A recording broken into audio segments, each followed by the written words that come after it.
from what is really a staggering array of threats. In testimony before the House Judiciary Committee, FBI Director Christopher Wray said the agency is made up of patriots, professionals, and dedicated public servants. He laid out the work the Bureau does every day. Last year alone, the FBI arrested more than 20,000 violent criminals and child predators. That's an average of almost 60 bad guys taken off the streets per day. House Republicans have accused the agency of being weaponized against conservatives, including former President Trump and his allies. They say the FBI worked to suppress conservative viewpoints on social media. And that's your Washington Roundup. I'm Mike Moore from your 24/7 news source, the Black Information Network and BINnews.com. Okay, guys. The Bay Area's BIN 910 is powered in partnership with Direct Relief and Chevy. Thank you for partnering with a purpose on the Black Information Network. In December of 2020, Danita Johnson was announced as the new president of DC United, making her the first African-American woman or man to hold that role for a Major League Soccer club. A native of Fayetteville and graduate of Western Carolina University in 2005, she's also a member of the historically black sorority Delta Sigma Theta. One of her early career highlights was playing a role in launching the Bakersfield Jam of the NBA G League. And just before joining DC United, she was president and COO of the Los Angeles Sparks. As if running one of the most storied clubs in MLS history isn't enough, Johnson also finds time to give back as a board member of the Share Winter Foundation, which aims to build youth participation in winter sports. She's also involved in the Boys and Girls Club of America, a member of the Rotary International, and a mentor with the Wise Within program. Johnson stands as an inspiration for black leadership in the realm of sports and beyond, making Danita Johnson another name you should know. I'm Weston Tishon for the Black Information Network. I'm Doug Davis, and here's the latest from the Black Information Network. The Alpha Kappa Alpha sorority has made history by incorporating its own credit union. FMO Credit Union is the first African-American owned, women-led sorority-based digital banking financial institution in U.S. history. The credit union is open to AKA members, their families, AKA staff, and credit union employees. Cleanup is underway after severe weather hit the Chicago, Illinois area. The National Weather Service says a number of tornadoes touched down last night in the region, including one near O'Hare Airport. Beyonce's world tour has arrived in America. The Renaissance Tour made its first U.S. stop last night in Philly. The sold-out audience enjoyed a 2.5-hour show at Lincoln Financial Field. Next stop, Nashville, Tennessee, this Saturday night. And that is the latest. I'm Doug Davis from the Black Information Network and BINnews.com.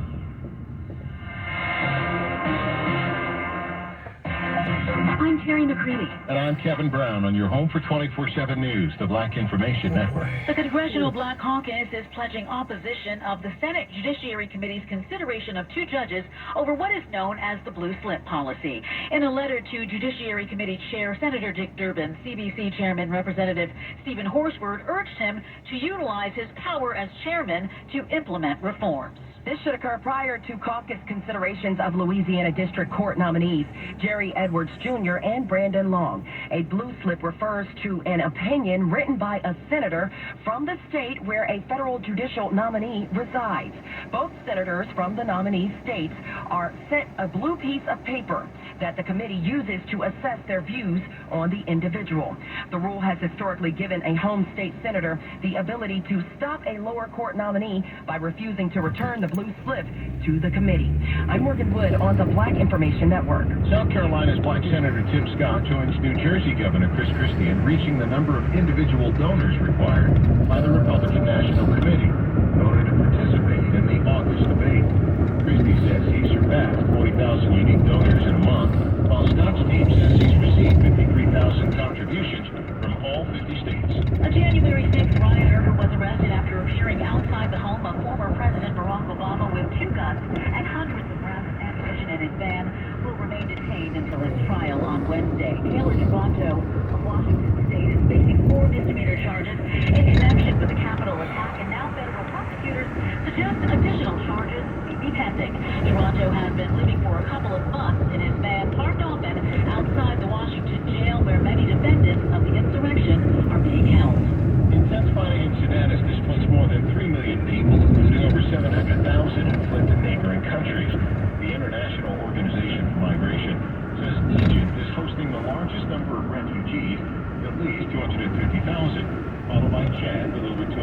30,000 people.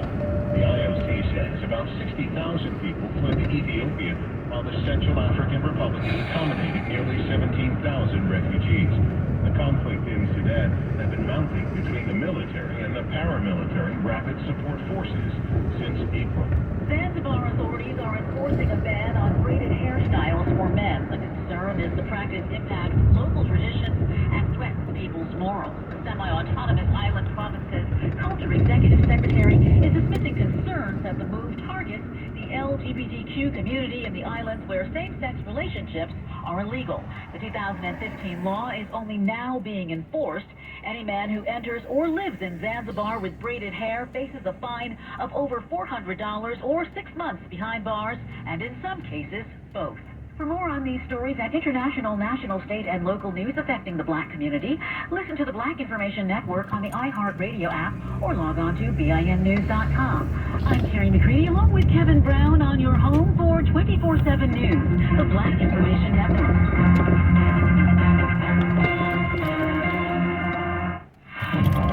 Time now for traffic and weather. On the Bay Area's BIN 910.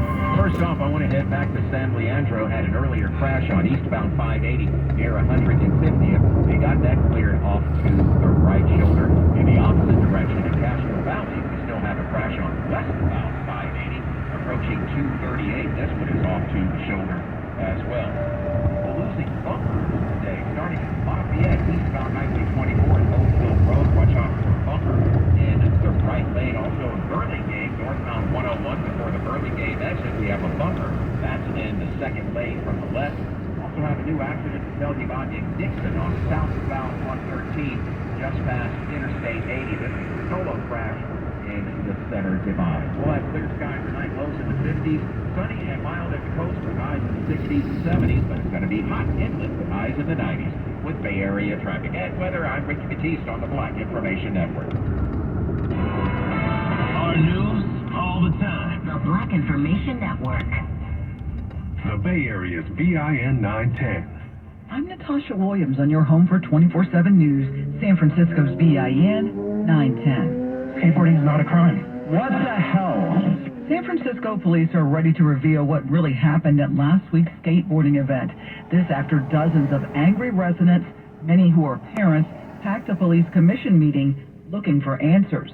We demand answers why there are hundreds of cops in riot gear in military-grade uniforms with batons, waving batons, drawing guns, rushing at skateboarders. Body camera videos from Dolores Park will be released next week. African-American Police Chief Bill Scott confirmed that during a protest that started at City Hall and then spilled into the police commission meeting. The chief calling the unsanctioned skate event Hill Bomb out of control at an earlier press conference. We cited for brazen, dangerous, unlawful behavior. A riot, basically, is what happened out there. Many in the group disagreed with the chief's assessment, calling the arrest of 32 adults and the citing of 81 teens unacceptable. The police encroaching on the situation, right, actually made this event much more dangerous. They voted African-American District Attorney Pamela Price in, and now it appears some in Alameda County want her out. They've launched a recall. The group Safe Alameda for Everyone, or SAFE for short, are spearheading the recall attempt, but say they will not speak publicly about their plans just yet. Business leader Carl Chan spoke to NBC Bay Area about his displeasure with DA Price. Time after time we see so many so-called plea deals and or even charges being dropped. It's not comforting.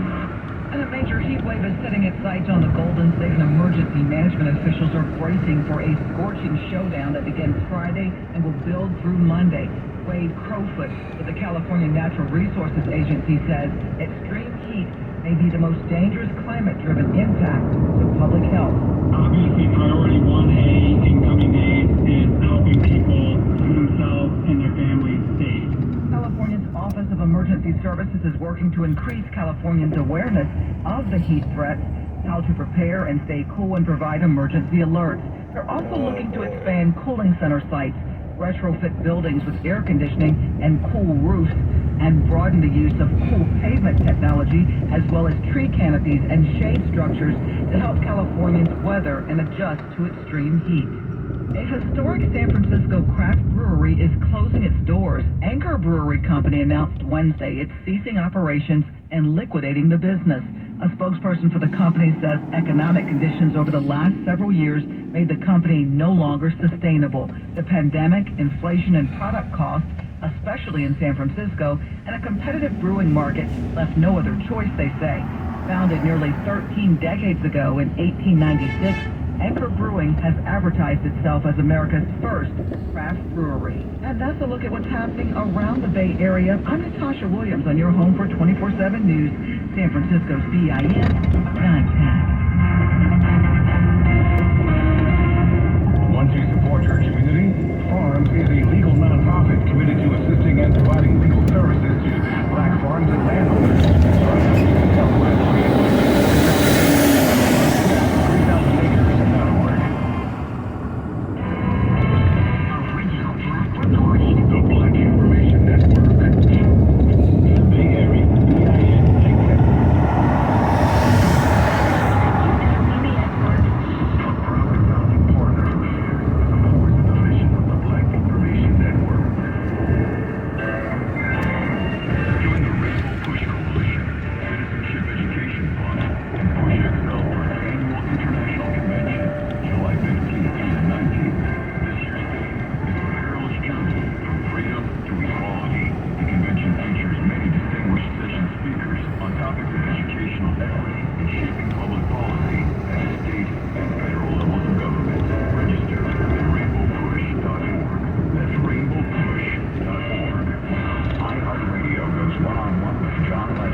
The Bay Area's BIN 910 and on the iHeartRadio app. Bank of America Corporation is proud to be a founding partner who shares and supports the mission of the Black Information Network. Harold George Belafonte Jr. was born March 1st, 1927 in Harlem, New York. He served in the U.S. Navy during World War II and then began his career as a singer in the 1950s. I had to leave a little girl. His music combined elements of calypso and other Caribbean rhythms, and he became known for his hits like Deo and Jump in the Line. Belafonte also acted in several TV shows and films, including the groundbreaking 1957 film Island in the Sun. Belafonte was equally committed to social justice, working alongside Dr. Martin Luther King Jr. and other civil rights leaders. He used his platform to raise awareness on issues such as apartheid in South Africa and the fight for voting rights in the United States. Harry Belafonte passed away on April 25th at the age of 96, but his legacy will continue to live on through his contributions to music, film, and civil rights. Rest in power to the one and only Harry Belafonte. This is Bill Black on the Black Information Network. The opinions, beliefs, and viewpoints expressed in this commentary are those of the author and do not necessarily represent those of BIN and its founding partners and employees. I'm James C. Harris, and I have something to say. When Joe Biden was installed in the White House, has-been rock star Bono said in praise, "As an Irishman, I've always believed America isn't just a country, it's an ideal, one the whole world has a stake in." And he was right for all the wrong reasons. The reason America is an ideal the whole world has a stake in are being quickly eroded by the very administration he praised. An administration hell-bent on silencing its citizens, censoring truth, and replacing it with deadly lies. An administration committed to drowning its people in debt, people using up their credit lines to avoid standing in the lines at local food banks. An administration dedicated to the concept that all men and women are created unequal must be treated as such.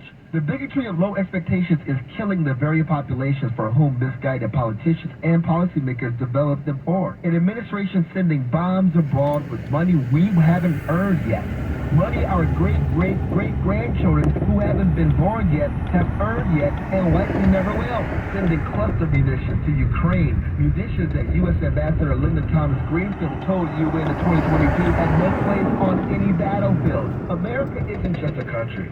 It's an idea, one the whole world has mistaken, a place of opportunity where there is still a chance you will be judged on the content of your character rather than the color of your skin, the last best place on earth. And that, my friends, is why you see so many people flooding over our southern border on a daily basis, and why you don't see the Rosie O'Donnells and Jill Scotts and Natasha Clouds moving to Cuba, or Venezuela, or the Netherlands. Think about that. I'm James T. Harris from the Black Information Network. You can follow me on Twitter, James T. Harris. Stories you trust from people you trust. The Black Information Network. The Bay Area's BIN 910. I'm Doug Davis, and here's what's trending. Hollywood actors are set to go on strike. SAG-AFTRA wants more compensation and safeguards against the use of AI. Actors will join Hollywood writers who have been on strike for nearly 2.5 months. And that's what's trending. Sports on the Black Information Network. Buffalo Bills safety Damar Hamlin is brought to tears while presenting the Pat Tillman Award for service to the Buffalo Bills training staff at the 2023 ESPYs. Please welcome the training staff of the Buffalo Bills. They are credited with saving Hamlin's life during a Monday Night Football game in January against the Bengals after he suffered a cardiac event.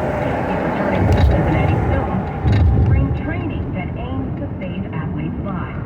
Hamlin's Chasing M's Foundation is teaming up with a Northern Kentucky family who lost their son during high school soccer conditioning.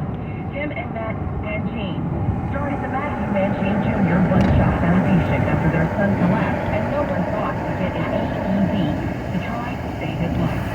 Manchin and Hamlin are teaming up for an event on July 22nd which will provide CPR and AED training.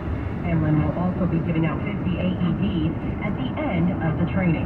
Elsewhere in the NFL, the Purple People Eaters will be sending another player to Kansas. Former Vikings defensive end Jen Marshall was one of 31 players named as a Hall of Fame semifinalist for the senior category. Marshall played 19 of his 20 seasons with the Vikings. He also played in 282 consecutive games during his career, which is the most by a defensive player in NFL history.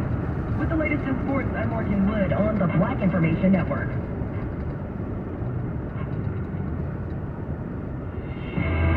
Special thank you to Geico Insurance, A proud founding partner who shares and supports the mission of the Black Information Network.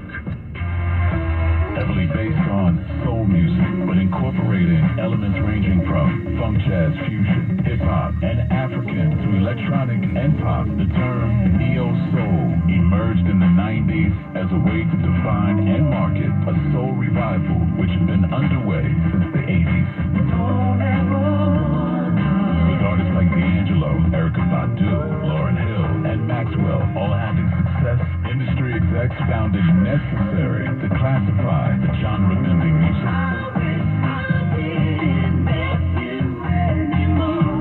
A digital analog hybrid sound with conscience-driven lyrics. While heavily rooted in soul stars like Marvin Gaye and Stevie Wonder, neo-soul tried to look backward and forward. Neo-soul has expanded and diversified with contributions from a new generation. Mabel Cologne for the Black Information Network. Entertainment news on the Black Information Network. Biggie's son, CJ, is making a big move to cement his father's legacy by teaming up with Time Studios for a new documentary on the late rapper. Understanding Christopher Wallace will take an intimate look at the notorious B.I.G.'s life from the perspective of his son, who never knew him. CJ was only 5 months old when Biggie was murdered. There's no word yet on when the documentary will be released. Elsewhere in entertainment, a series of Meanwhile, late rapper Tupac is being nominated for a 2023 Emmy Award. Dear Mama, the saga of Afeni and Tupac Shakur has been nominated for the Outstanding Documentary or Nonfiction Series Award. Following the FX series debut on Hulu in April, Dear Mama had the most watched premiere episode for an unscripted show in the network's 28-year history. And the One Music Fest is announcing their lineup. Janet Jackson, Kendrick Lamar, Brent Faiyaz, and Megan Thee Stallion are set to headline the event this fall in Atlanta.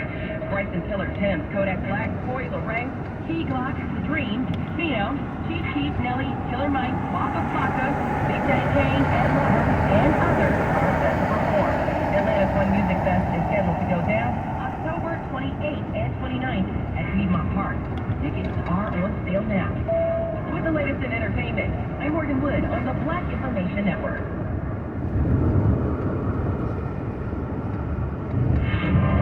Time now for traffic and weather. On the Bay Area's BIN 910. I want to begin at the North Bay this time around in St. Helena. We're getting word of an accident where both directions of Silverado Trail shut down between Kaplan Road and Polk Street.